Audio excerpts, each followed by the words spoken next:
बनारस यात्रा जो है ना, वो सिर्फ 36 घंटे में ही कंप्लीट किया जा सकता है। मतलब अगर आप होटल में अपने लिए एक रूम बुक कर रहे हो बनारस में, तो वो सिर्फ एक रात के लिए ही बुकिंग करने पर चलेगा। आपको 2 रातों के लिए बुकिंग करना नहीं पड़ेगा। हम बताते हैं आपको कैसे। नमस्कार यात्रियों, टिप्स ट्रैवल में उड़ान भरने के लिए शुक्रिया। आपको यहाँ ना चाहते हुए भी यात्रा संबंधित ढेरों टिप्स यानी सलाम मिल जाएंगे। जो पसंद आने पर वीडियो को एक लाइक और हमारे चैनल टिप्स टू ट्रैवल का एक सब्सक्रिप्शन का आशा रखती हूँ। धन्यवाद। तो आज इस वीडियो में हम करेंगे बनारस टूर सिर्फ 36 घंटे में ही कंप्लीट। पहला दिन कोशिश कीजिएगा बनारस पहुंचने का बिल्कुल सुबह सुबह। हम लोग ने दून एक्सप्रेस में सारी रात यात्रा करके सुबह 10:45 बनारस पहुंच गए थे।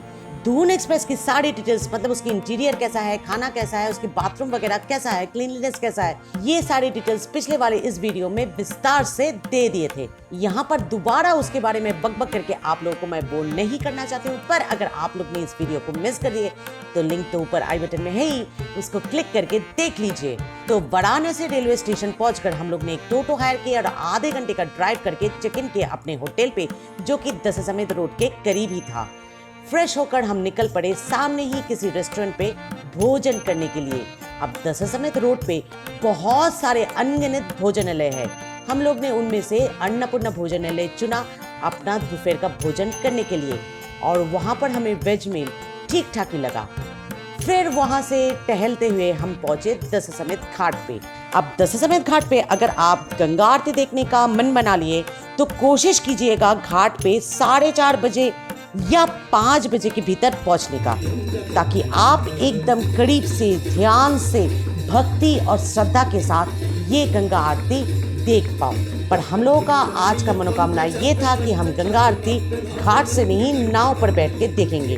तो घाट से ही हम लोग ने एक नाव हायर की, जो हम लोगों को बनारस का तमाम बड़े बड़े घाट्स का सैर करवाते हुए नाव से ही सही समय पर दशाश्वमेध घाट का गंगा आरती दिखाए।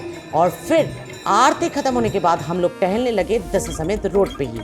टहलते टहलते हम लोग किए बनारस के कुछ स्वादिष्ट व्यंजनों का सेवन, जैसे कि काशी चाट भंडार पे हम लोग ने खाए दही भल्ला, टमाटर चाट, पापड़ी चाट।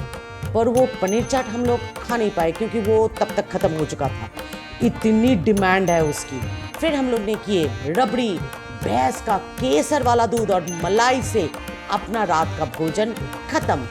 अब आप लोग पूछेंगे कि सिर्फ चाट वगैरह और दूध वगैरह खाने से थोड़ी ना रात का डिनर होता है। भाई ये चाट हेवी तो था ही, और ऊपर से केसर वाला गरम गरम दूध इतना हेवी था कि सचमुच आपका डिनर तो हो ही जाएगा कंप्लीट। और ऊपर से अगर आपका बजट ट्रिप है तो पैसे की बचत भी तो होगी।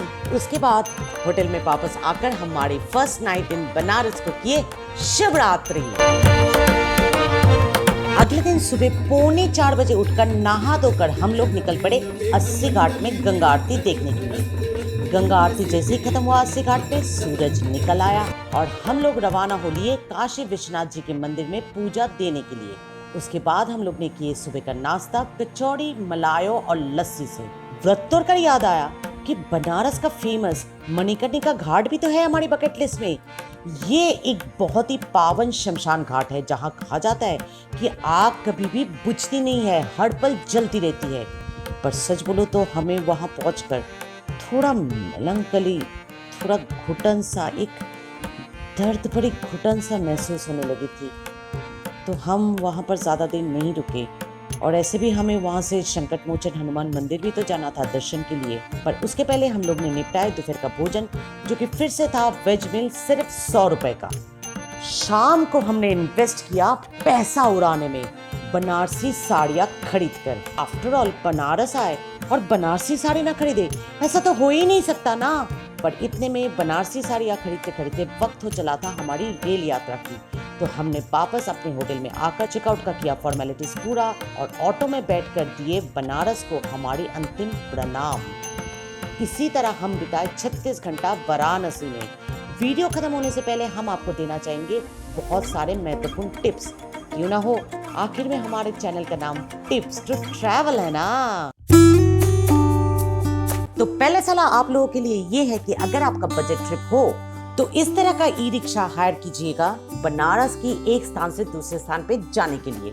इससे आपका स्पीड पे कोई फर्क तो नहीं आएगा, पर पैसे की बचत जरूर होगी, क्योंकि ये है बनारस का सबसे cheapest mode of transportation. In fact auto और टोटो से भी ये सस्ते में आता है। दूसरा सलाह, चाहे होटल चुनना हो या नाव बिहार या बनारसी साड़ी खरीदना हो, कभी भी किसी भी ब्रोकर का हाथ ना पकड़े, क्योंकि उस हालत में ब्रोकर का कमीशन आपके आइटम से जुड़ जाएगा। वेबसाइट से होटल चुनते वक्त रिव्यूज और स्टार्स का ख्याल जरूर रखिएगा, वरना जैसे कि हमने इस वीडियो में समझाया, बहुत बुरे हालत में आप फंस सकते हो, जैसे कि हम लोग फंस गए थे होटल गंगा फूजी में ठहर कर। वाराणसी में ज्यादातर शुद्ध शाकाहारी भोजन ही मिलती है।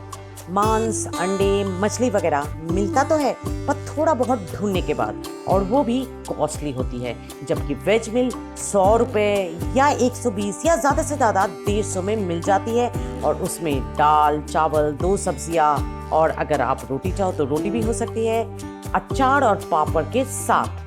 और ये सब मील सिस्टम में आती है, यानी फ्री में रिपीट बेसिस। नाव बिहार के बारे में हमने इस वीडियो में इतना बका कि फिर से अगर वो सब मैं यहाँ रिपीट टेलीकास्ट करने लग जाऊँ तो ये वीडियो लंबा तो हो ही जाएगा, और ऊपर से आप लोगों का गालियां भी मिलेगी, और हो सकता है कि आप लोग हमारे इस वीडियो को बीच मझधार में ही स्किप करके निकल पड़ो कहीं और। तो उससे अच्छा ये होगा कि आप ऊपर आई बटन में और नीचे डिस्क्रिप्शन में जो लिंक दिया गया है उसे क्लिक करके देख लीजिए। Same goes with tips on Ganga Aarti. अगर गंगा आरती बिल्कुल सामने से बैठकर देखना है आपको, तो click to see this video and happy journey.